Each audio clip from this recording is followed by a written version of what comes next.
He asked if I regretted leaving him. No. I lied. The truth is, I never stopped loving him. Daddy. And our daughter?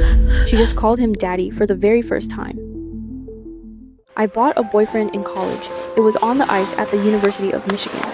I watched Julian wean, the broke kid in secondhand pads and borrowed skates, and made him an offer.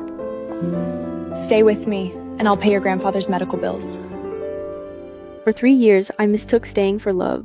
He swallowed his pride, and I was naive enough to believe he loved me. I really thought he did. Until I got pregnant, until my family went bankrupt, until the FBI seized everything we owned. I deleted his number, erased every trace, and disappeared with the baby growing inside me. He never knew we had a daughter.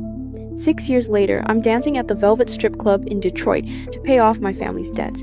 He's the NHL's hottest new defenseman, a superstar with a $10 million contract and an actress on his arm. I never expected to see Julian again, let alone here. A heavy spotlight beats down on me as I count the steps to the VIP lounge. Tonight's uniform, black lace bodysuit, 6-inch stilettos, and a mask. Luna, champagne service.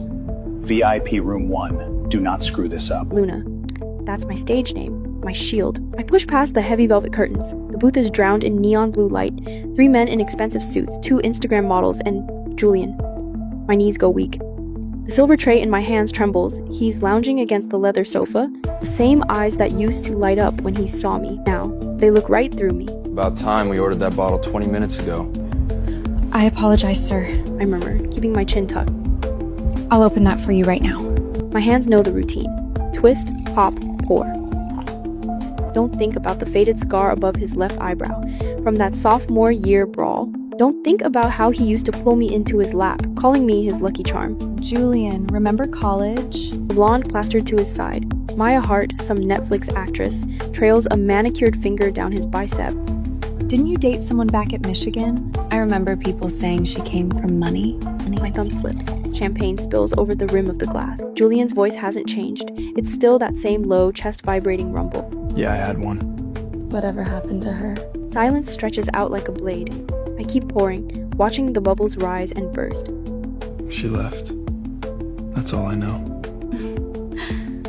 So cold. My face burns. I set down the bottle and turn for the door. Wait, My heart lurches to a stop. I freeze. turn around. Did he recognize me? Impossible. I'm wearing a mask.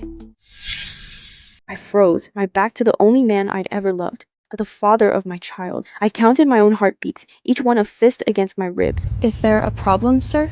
I forced my voice flat. Take off the mask. I can't. It's against club policy. I'll buy it. He said, his tone glacial.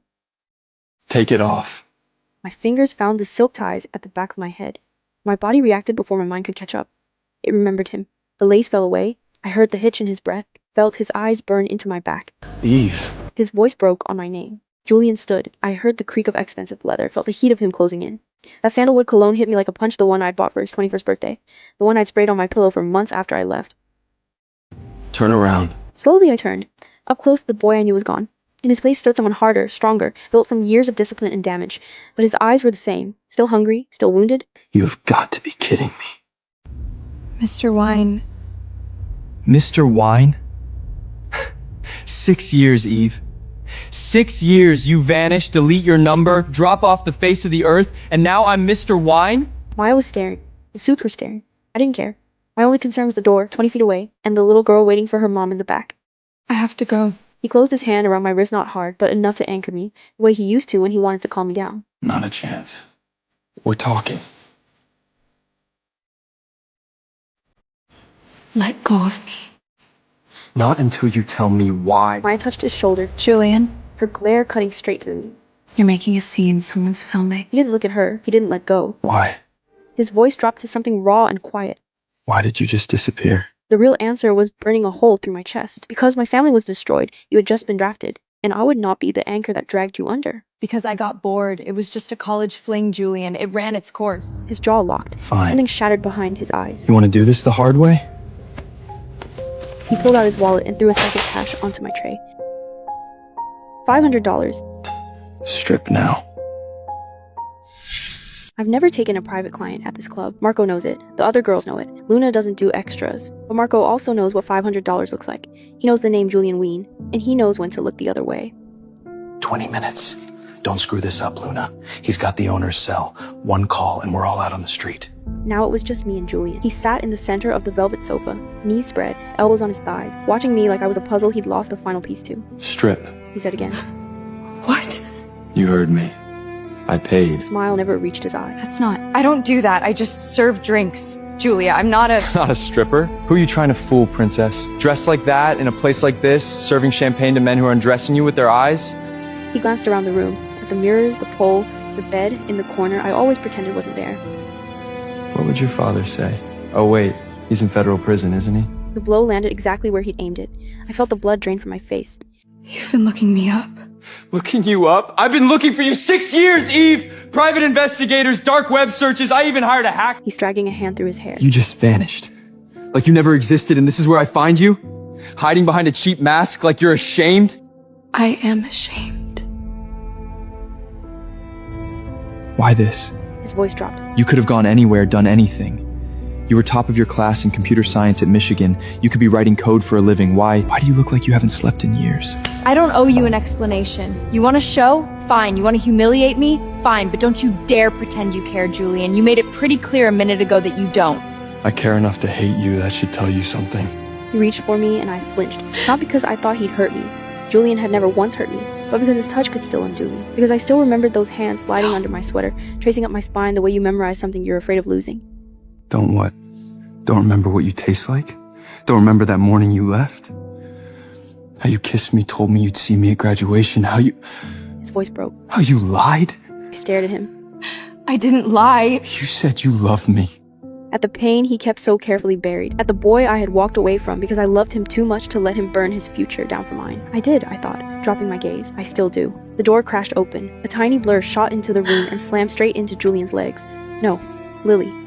Daddy! My frantic eyes flew to Julian. Are you my daddy? Why are you making my mommy cry? She's just confused. I stammered, my heart slamming against my ribs. Eve, who is she? My mouth opened, then snapped shut. Lily ducked under my arm and planted herself between me and the tall, dangerous stranger. You're very tall. She declared, craning her neck to look up at him. Are you a giant? Julian stared down at her, at the mess of dark curls just like his, at the exact same shade of ice blue eyes, at the stubborn set of her jaw that was all me. No, I'm not a giant. I play hockey.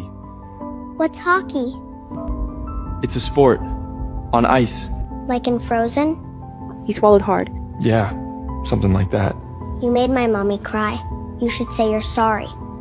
I'm sorry. Eve, how old is she? 4. She's 4. The lie sat between us like a stone. 4, not 5. 1 year's difference. Enough room for doubt. Enough to make her anyone's. My Lily, my sweet fearless Lily, reached out and took Julian's hand. Your hands are cold. Mommies get cold too. She says it's because we're part polar bear. Are you? Julian crouched down to her level. What's your name? His voice strained. Lily Hartley. It's a pleasure to meet you, mister. She stuck her hand out formally, like a tiny CEO. Wine. Julian Wine. The hockey player? Mommy has a picture of you. It's all old and wrinkled, and she looks at it when she thinks I'm asleep. She says you're... I scooped Lily into my arms. Okay. My throat tight. Time to go, baby. Mommy, put me down! His hands are cold like ours. He could be a polar bear too. I want to be his friend. Eve! His voice stopped me at the door. I didn't turn around. Is she mine? No. She's not yours. I lied. Then I ran. Later that night, with Lily sprawled across my chest in a tangle of limbs, I watched the gentle rise and fall of her sleep. Her eyelashes were 2 perfect dark fans against her cheek. His eyelashes. My mind, the traitor it always was, dragged me back. It was the fall of my freshman year, on the ice at the University of Michigan. Julian Wien stood out for all the wrong reasons.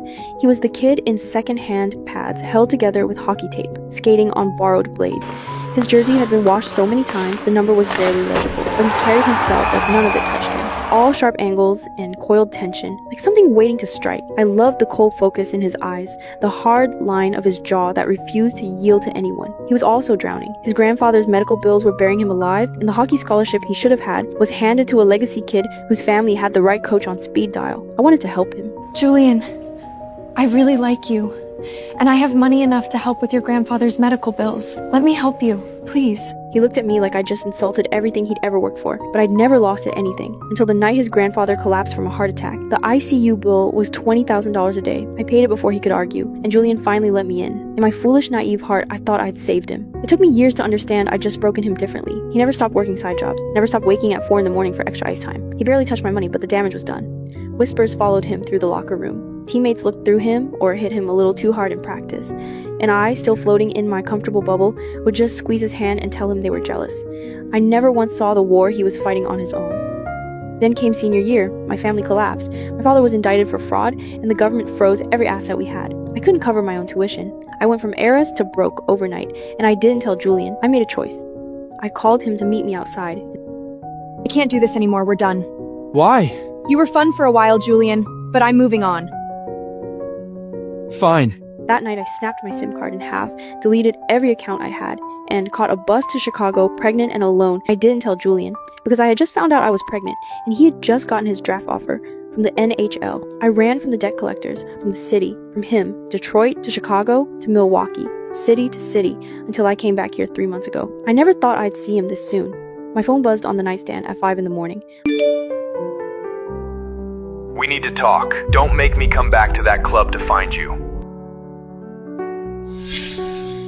The next night, Marco pulled me aside before my shift.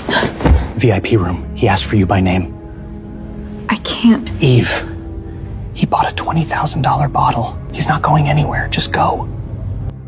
Julian was in the same booth alone, in a leather jacket that cost more than my month's rent. He was turning an empty glass slowly between his fingers. I have other tables. Sit down, Eve. I'm not leaving until we talk. Something in his voice made me sit, on the very edge of the cushion, ready to run. Why did you leave? Were you really just done with me? That same predatory stillness he'd always had on the ice. 6 years hadn't thawed the Michigan winter in his eyes. Your number was disconnected. Every account gone. I even called the university's alumni officer. You really didn't want to be found. No, I wanted to scream. I was pregnant. I wasn't going to let you throw away the NHL for me, but I didn't. You always knew what I was like. I got bored. I moved on. That's who I am. I don't believe you. Suit yourself. Is Lily my daughter? It landed like a blindside check, and I felt it in my teeth. No. Don't lie to me, Eve. Not about this. She's not yours. Then whose is she? Someone steady you found after everything fell apart? Your fiancé, Ivan? Is that his name? Stop. How can I? I spent 6 years looking for you. 6 years asking myself what I did wrong, why you left, whether you were even still alive. And now I find out you have a daughter! You're in the NHA, Julian. You live in arenas and hotel rooms half the year with sports media tracking your every move. I didn't expect a real future with you. Never expected a future. I wanted everything with you, Eve. Marriage, kids, a real life. You were the one who walked out. Because I didn't have a choice! The words came out before I could stop them. Steadied myself. You already know what happened. My family collapsed. My father's in federal prison. The debts are still not settled. I had nothing I would have faced left. all of that with you. That's easy to say now. I'm saying it because it's true. Do you know why I signed with Detroit? 12 teams made offers. I had better money on the table from 4 of them. Better cities, better odds. Why do you think I came back here?